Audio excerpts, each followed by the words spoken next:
안녕하세요. 이해광입니다. 오늘은 11월 26일인데요. 올 한 해도 이제 서서히 지나가는 것 같습니다. 지난 대선 기간 내내 트럼프가 사법 논란, 사법 리스크로 아주 시달리면서 대선 후보로서의 지지도가 유지될 것인가 그런 게 관심사였는데요. 미국 헌법 규정상으로는 대선 후보로 유죄 판결이 받은 사람은 안 된다는 규정이 없습니다. 그래서 만약 트럼프가 유죄 판결을 받아도 대선 후보 출마 자격은 유지가 되나? 그럴 경우에 여론조사에 따르면 지지도가 적어도 한 2, 3% 정도는 빠지는 상황에 직면하게 됩니다. 근데 트럼프는 대선 기간 중에 34개 felony, 사기, 선거 결과 전복, 국가 전복, 증거 인멸 등 아주 적지 않은 혐의로 기소돼서 보기에도 딱할 정도로 재판이 진행되어 왔는데요. 이 중에 펠론이라는 걸 보면은 펠론이는 형사 사범 가운데서도 살인, 강도, 강간, 방화 등 아주 죄질이 심중한 그런 사건에 연루되는 걸 말합니다. 그런 사건을 뜻합니다. 그래서 전직 대통령 역임자로 펠로니로 인해 기소된 것은 트럼프가 유일합니다. 그럴 정도로 이 사법 리스크가 이제 심각했다고 볼 수 있는데요. 설령 이제 그 사법 유죄 판결을 받지 않더라도 트럼프가 선거 운동에 집중해야 되는 그런 긴박한 상황에서 검찰에 끌려다니고 재판에 출석하고 머그샷 찍고 그런 것이 노출되면 될수록 지지도는 이제 가랑비에 옷 젖듯이 추락할 것이다. 그렇게 될 것으로 뭐 쉽게 예측할 수 있고요. 그러면 해리스가 손쉽게 당선될 수도 있다는 것도 유추해 볼 수 있습니다. 그래서 이런 점을 생각하면서 오늘은 이미 대통령 당선인인 신분이 된 트럼프의 사법 리스크의 현황을 한번 총 정리해 볼 것입니다. 과연 사법 리스크에는 어떤 내용인가, 어떤 상황인가, 앞으로는 어떻게 될 것인가를 보겠습니다. 간략하게 말씀드리면 트럼프는 4건의 형사사건과 2~3건의 민사사건, 그리고 이와 관련해서 또 저희가 알아뒀으면 좋은 거는 투표용지에서 트럼프 이름을 제거해야 된다는 미국 전역의 약 30개 주에서 제기한 청원, 그런 문제가 있습니다. 물론 이제 이 청원은 일찌감치 판결이 났습니다만은 2~3건의 민사 사건이라 했는데 왜 2건이면 2건이고 3건이면 3건이지 2~3건은 뭐냐 그렇게 생각하실 분이 계시겠는데 이 2건이 한 여성에 의해서 되는 겁니다. 그래서 건수로는 3건, 주체로는 2건 그렇게 돼서 그렇게 표현을 했습니다. 4건의 형사 사건을 한번 보겠습니다. 우선 가장 중요한 게 여성 입막음돈 허쉬머니라고 불리우죠. 영어로서는 HUSHY 허쉬머니. 근데 한국에서는 한국 언론에서는 여성 성추문 사건으로 약간 정확하지도 않게 왜곡해서 부정적으로 이제 계속 표현을 해왔는데요. 여기서는 여성 입막음돈으로 보겠습니다. 동건은 이제 2023년 3월 달부터 시작됐는데 내용은 스토미 다이엘스라는 여성이 있습니다. 여성에게 트럼프가 대통령이 당선된 후 약 13만 불을 자기 회사 돈으로 지불하는 건인데 이게 회계 문제가 중범죄로 이제 비화한 거죠. 그러니까 어떻게 보면은 잘 됐다. 이번 기회에 이거 한번 해보자. 그렇게 뭐 좀 작심하고서 트럼프를 이제 얽어맨 거라고 보여지기도 하는데요. 2024년 4월부터 재판이 개시돼서 2024 한 달 뒤 5월에 배심원단에 의해서 34개나 되는 펠러니의 유죄로 인정받았습니다. 그래서 당연히 트럼프 변호인단은 대법원에 이견을 전달하고 대법원은 어찌됐든 트럼프가 13만 불을 전달한 것은 대통령 당선 대통령 신분에서 이루어진 거니까 이거는 면책 그 점을 따져봐야 된다. 그러면서 판사의 판결에 약간 부정적인 뉘앙스를 이제 모호하게 제시를 했습니다. 그래서 9월 6일에 올 9월 6일이죠. 뉴욕 법원에 후안 머찬트 판사가 선고유예 발표를 했습니다. 대선 명목은 이제 대선 영향력을 고려해 가지고 한다는 건데 사실은 배후에는 대법원의 이 판결에 대한 영향력이 적용한 거라고 보여집니다. 이 후안 판사의 멀찬 판사의 선고유예가 중요한 시점에 이루어졌는데요. 당시 공화당 대선 후보로서 공식 대선 후보로서 트럼프가 지명되는 전당대회 기간에 이게 선고가 이루어질 뻔했습니다. 근데 그때 만약 선고가 이루어졌으면은 트럼프 지지도에 미칠 악영향은 아주 뭐 명확관하죠. 그래서 이 판사는 이 성향이 판결하는 성향이 배심원들이 결정한 대로 이거를 때리는 선고하는 그런 성향이 있다고 그러기 때문에 만약 유죄 선고를 했다면 유죄 선고가 나왔을 가능성이 거의 뭐 99%라고 보여졌습니다. 만약 이 시점에서 트럼프가 유죄 선고를 받았다 그러면은 아까 말씀드린 대로 대선 출마 자격은 유지하지만은 이 박빙의 상황에서 최소 20-30%의 지지도가 갑자기 떨어지면은 이거는 절체절명의 위기 상황이었다. 그렇게도 보여집니다.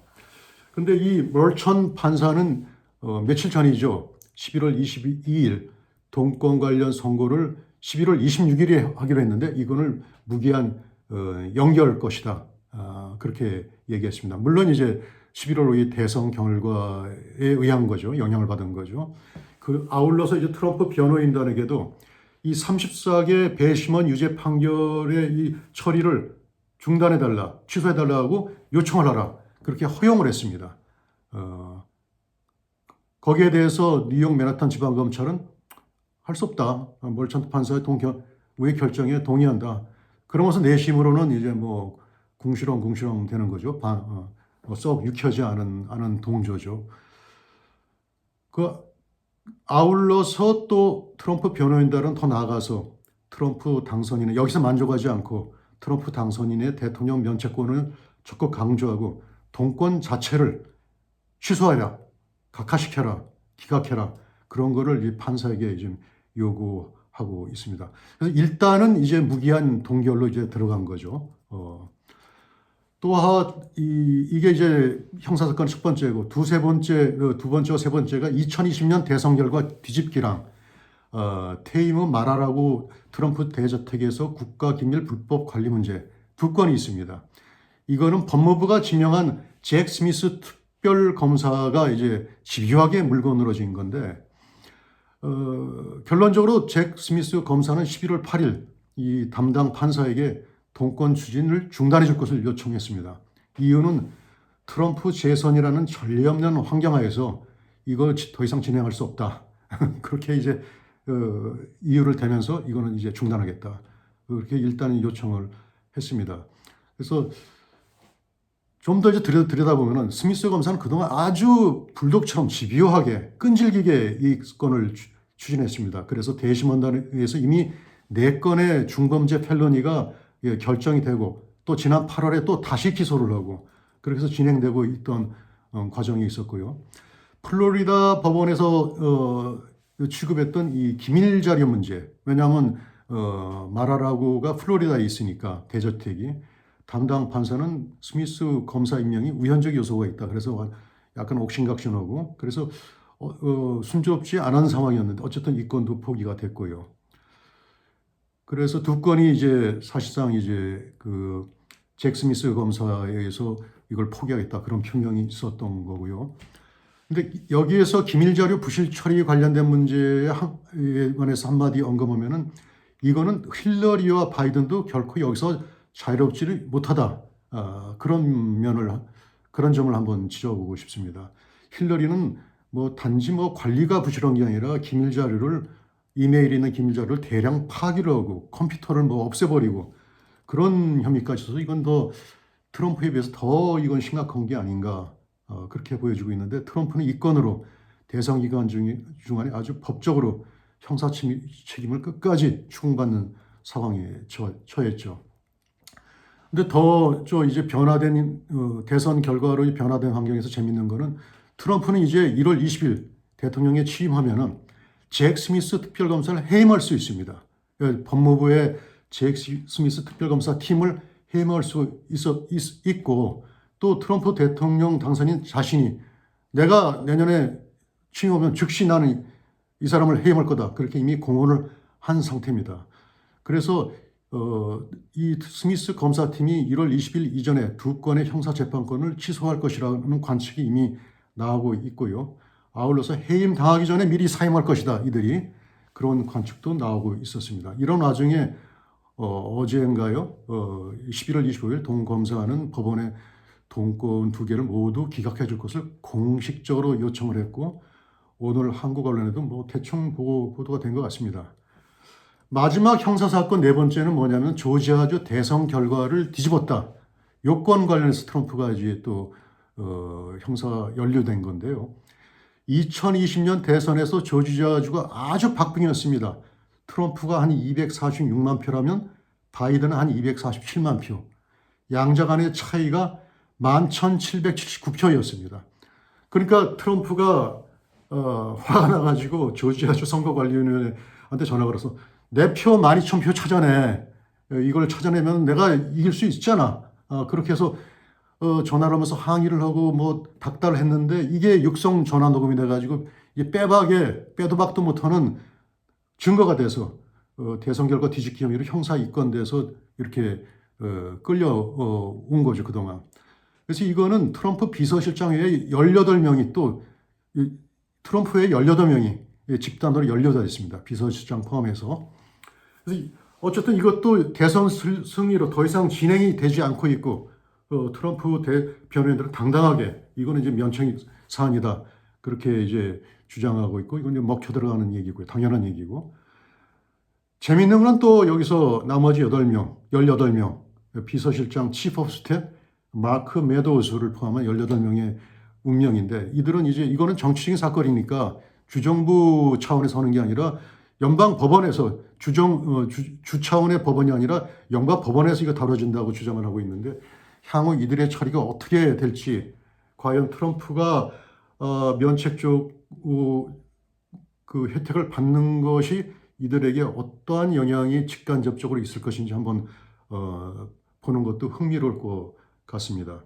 그래서 이상 4건 형사사건 4건이 정확하게 말씀드리면은 스미스 검사 소관 2건을 뺀 나머지 2건은 아직 공식적으로 트럼프가 모두 면책을 받은 상황은 아닙니다. 절차상으로. 그렇지만 일단 이제 무기한 연기된 거를 보는데 사실상 이제 뭐 종결될 것이 아닌가 그렇게 좀 보여지고 있습니다. 이 밖에 민사사건으로 트럼프 재산 부풀리기, 이로 인해서 트럼프가 은행 대출을 부당하게 많이 받았다. 해서 부당이득을 받았다. 이 문제가 있는데 2022년 가을에 뉴욕 검찰총장은 트럼프와 그 가족, 특히 아들들을 상대로 민사소송을 제기했습니다. 트럼프가 말하라고 자기 대저택 등을 뻥튀기를 해서 재산 가치를 은행 대출을 아주 크게 받아서 부당이득을 취했다. 그래서 벌금을 한 3억 원 이상을 부과를 하고 그리고 트럼프는 앞으로 3년 동안 자신의 회사의 운영에 관여할 수 없다. 그렇게 소송을 했습니다. 그런데 여기 대해서 트럼프를 항고를 했죠. 그래서 2023년 3월에 항고 법원은 벌금을 좀 경감을 했습니다. 1억 5,500만 불로. 그런데 트럼프는 여기에 만족하지 않고 계속 이제 항고를 하고 있고. 근데 현재 관측에 따르면 뉴욕 법원 측은 트럼프의 의견에 공감하고 이해한다는 걸로 좀 보여서 대통령 트럼프가 동권이 민사 사건이지만은 대통령 트럼프의 신분이 어떻게 이제 반영이 될지 과연 동권이 트럼프의 희망 주장대로 취소될 수 있을지 또 이제 관심이 되고 있습니다. 여성 명예훼손 문제를 한번 살펴보면은 이진 캐롤이라는 작가 겸 여성 방송인이 있습니다. 이 사람이 1990년대에 한 백화점 탈의실에서 트럼프로부터 성적인 공격을 당했다고 주장을 하니까 트럼프는 이게 사실무근이다 하면서 약간 좀 말을 좀 거칠게 한 모양입니다. 그래서 이 여성이 트럼프를 상대로 명예훼손과 폭력, 당시의 폭력 그런 걸 이제 고소를 해서 트럼프가 피소를 했습니다. 그래서 요건은 이제 뭐 양인 간의 사인 간의 문제로 이제 처리될 것으로 보이고요. 또 아까 말씀드린 30여 개 주의 트럼프 투표용지에서 트럼프를 이름을 삭제해야 된다 이런 청원이 들어온 거 관련해 가지고 만약에 트럼프가 투표용지에서 이름이 제거됐다 그러면 트럼프는 원천적으로 이번 선거에 참가를 할 수가 없는 거죠. 그런데 그 이유는 국가 전복 혐의가 있는 트럼프가 대선 출마가 웬 말이냐, 이 불가하다 그런 걸로 이제 법적인 주장을 펼쳤는데요. 여기에는 J. 마이클 루티라는 연방항소법원 판사도 있고요. 로렌스 H. 트라이브라는 하버드 법대 명예교수도 있는데 여기에 대해 대법원 판결은 대선은 연방정부 소관 사항이다. 주정부는 여기에 관여할 수 없다. 투표용지에 트럼프 이름을 뺄 수 없다. 그렇게 해서 트럼프가 무사하게 대선에 참가할 수 있게 됐습니다. 여기서 일관적으로 보는 거는 고비고비 미국 연방 대법원이 중요한 결정 역할을 했다는 건데요. 연방 대법원 9명 중에 6명이 공화당 대통령에 의해서 임명된 점이 아마 크게 작용한 것이 아닌가 그렇게 보여집니다. 다시 한번 결론적으로 말씀드린다면 4개의 형사 사건 중에 이 뭐 2개는 이미 종결됐고 나머지는 무기한 연기인데 종결로 보이고 그러면 이 2개의 무기한 연기가 재개될 가능성이 있는가? 근데 여론은 매우 부정적입니다. 법무부는 국민의 안전을 담당해야 되는데 대통령을 2번 영입할 트럼프 퇴임 후에는 사람을 상대로 이걸 뭐 과거의 걸 찾아가지고 이걸 되살려서 불을 지피는 건 있을 수 없는 일이 아니냐 그런 여론이고요. 아울러 트럼프 복심이라고 볼 수 있는 팸 맨디라는 여성 법무부 장관이 지명됐죠. 이 사람이 아마 재임 기간 중에 트럼프 사법 문제를 깔끔하게 종결시킬 것이 아닌가 그렇게 좀 충분히 예상이 되고 있습니다. 결국 트럼프는 사법 리스크에 벗어나서 개운한 심정으로 자신의 2기 미국 행정부를 운영할 것으로 좀 보입니다. 추가로 말씀드리면은 제가 이제 올 초에 해리스가 뭐 언론 회견을 그렇게 많이 하지 않았는데 그 중에 하나를 본 게 있어서 말씀드리고자 하면은 해리스가 아주 언론 회견에서 트럼프는 결코 대통령이 될 수 없을 것이라고 아주 확신에 찬 표정과 어조로 좀 말하는 것을 좀 제가 직접 봤는데요.